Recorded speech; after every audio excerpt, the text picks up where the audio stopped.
ডাকসু নির্বাচনে বিভিন্ন পদে মনোনয়নপত্র সংগ্রহ করেছেন ৫৫৬ জন। শেষ দিনের সকাল থেকে উৎসবমুখর পরিবেশে ফর্ম সংগ্রহ ও জমা দিয়েছেন বিভিন্ন পদে নির্বাচনের প্রার্থী হতে ইচ্ছুক শিক্ষার্থীরা। এরই মধ্যে প্যানেল ঘোষণা করেছে ইসলামী ছাত্র শিবির সহ কয়েকটি ছাত্র সংগঠন। বিভিন্ন ছাত্র সংগঠনের পাশাপাশি এই নির্বাচনে অংশ নিচ্ছেন নানা কারণে আলোচিত বেশ কয়েকজন ছাত্রনেতা। এদিকে এক ব্রিফিংয়ে ছাত্রদল অভিযোগ করেছে ডাকসু নির্বাচনে লেভেল প্লেইং ফিল্ড তৈরি করতে পারেনি বিশ্ববিদ্যালয় প্রশাসন। বিস্তারিত মোবাশ্বের আহমেদের রিপোর্টে। ঢাকা বিশ্ববিদ্যালয়ের কেন্দ্রীয় ছাত্র সংসদ ডাকসু নির্বাচনের মনোনয়ন ফর্ম সংগ্রহের সপ্তম ও শেষ দিন সোমবার সকাল থেকেই সিনেট ভবনে মনোনয়ন ফর্ম সংগ্রহের জন্য ভিড় করেন শিক্ষার্থীরা।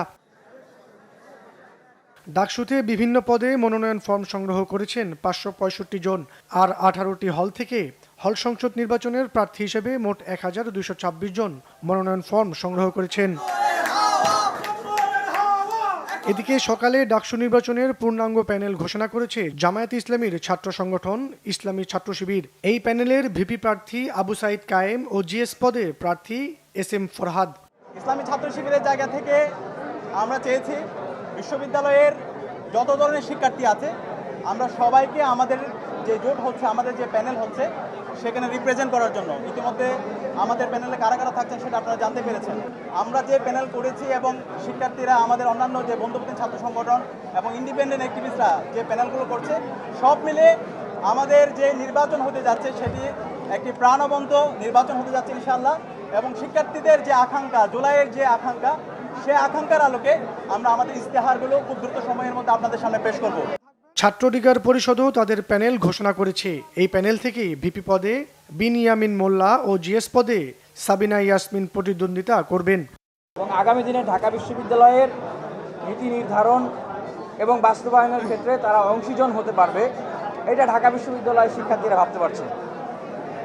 এর চেয়ে আর আগামী দিনে ঢাকা বিশ্ববিদ্যালয় বিনির্মাণের যে শক্তি এখন সেটা শিক্ষার্থীদের হাতে। এর চেয়ে বিউটি অফ ডেমোক্রেসি ঢাকা বিশ্ববিদ্যালয়ে আর হয় না। ডাকসু নির্বাচন ছাড়া এটা আমরা কোনোভাবেই আসলে চিন্তা করতে পারতাম না।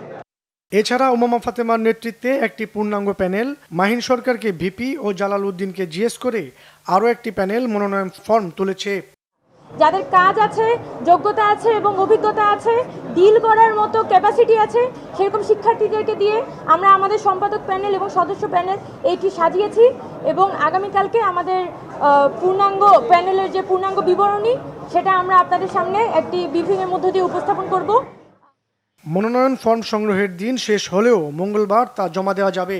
সুষ্ঠু ও নিরপেক্ষ নির্বাচনের মাধ্যমে যোগ্য নেতৃত্ব বেছে নেওয়ার প্রত্যাশা শিক্ষার্থীদের। মোবাশ্বের আহমেদ, বাংলা ভিশন, ঢাকা।